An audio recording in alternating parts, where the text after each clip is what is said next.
தமிழகம் எங்கும் கிளைகள் கொண்ட Annamal institute of hotel management and hospital management படிப்பில் சேர்வதற்கான அட்மிஷன் நடைபெறுகிறது.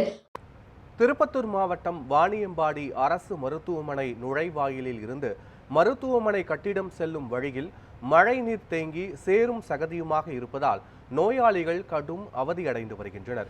இது தொடர்பான முழுமையான விவரங்களோடு எமது செய்தியாளர் சீனிவாசன் இணைகிறார். வணக்கம் சீனிவாசன், அங்கு சேரும் சகதியுமாக காணப்படுவதை அதிகாரிகள் கவனத்திற்கு கொண்டு செல்லப்பட்டதா? நடவடிக்கை ஏதேனும் எடுக்கப்பட்டிருக்கிறதா? கள நிலவரங்கள் என்ன? வணக்கம் பத்மநாபன். திருப்பத்தூர் மாவட்டம் வாணியம்பாடி நகர மைய பகுதியில் அரசு மருத்துவமனையானது இயங்கி வருகிறது.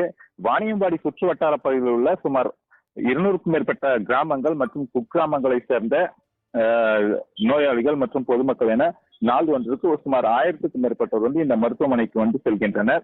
இதில் உள்நோயாளிகளும் புறநோயாளிகளும் சிகிச்சை பெற்று செல்கின்றனர். இந்த அரசு மருத்துவமனை மிகவும் பழமையான கட்டிடம் என்பதால் 24 கோடி மதிப்பீட்டில் 6 மாடிகள் கொண்ட புதிய அரசு மருத்துவமனை கட்டிடம் கட்டப்பட்டு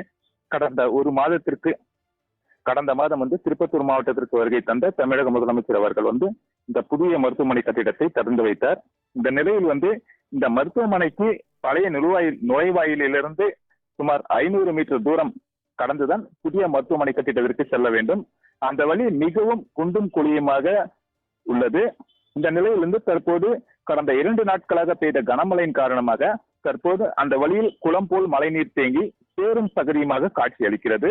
இந்த மருத்துவமனைக்கு சிகிச்சை பெறுவதற்கு வரும் நோயாளிகள், பெண்கள் மற்றும் மாற்றுத்திறனாளிகள் என அனைவரும் அவதிப்பட்டு மருத்துவமனைக்கு சென்று சிகிச்சை பெற்று செல்லக்கூடிய அவலநிலைக்கு தள்ளப்பட்டுள்ளனர். மேலும் இந்த சேரும் சகதியமாக உள்ள வழியில் செல்லும் போது கீழே விழுந்து விடுவோமோ என்ற அச்சத்திலே நடந்து செல்லும் நோயாளிகள் மற்றும் இருசக்கர வாகனத்தில் செல்வோர் அச்சத்துடன் கடந்து செல்கின்றனர். எனவே மாவட்ட நிர்வாகமோ அல்லது துறை ரீதியான அதிகாரிகளோ நோயாளிகள் செல்லக்கூடிய வழியில் மழைநீர் தேங்காதவாறு சிமெண்ட் அல்லது பேர் பிளாக் அமைத்து வழியை சீரமைக்க வேண்டும் என்று நோயாளிகள் கோரிக்கை வைத்துள்ளனர். மேலும் தற்போது மழைக்காலம் என்பதால் போர்க்கால அடிப்படையில் உடனடியாக நடவடிக்கை எடுக்க வேண்டும் என்று கோரிக்கை வைத்துள்ளனர். பத்மநாபன். காட்சிகளோடு விவரங்களை பதிவு செய்தமைக்கு நன்றி சீனிவாசன்.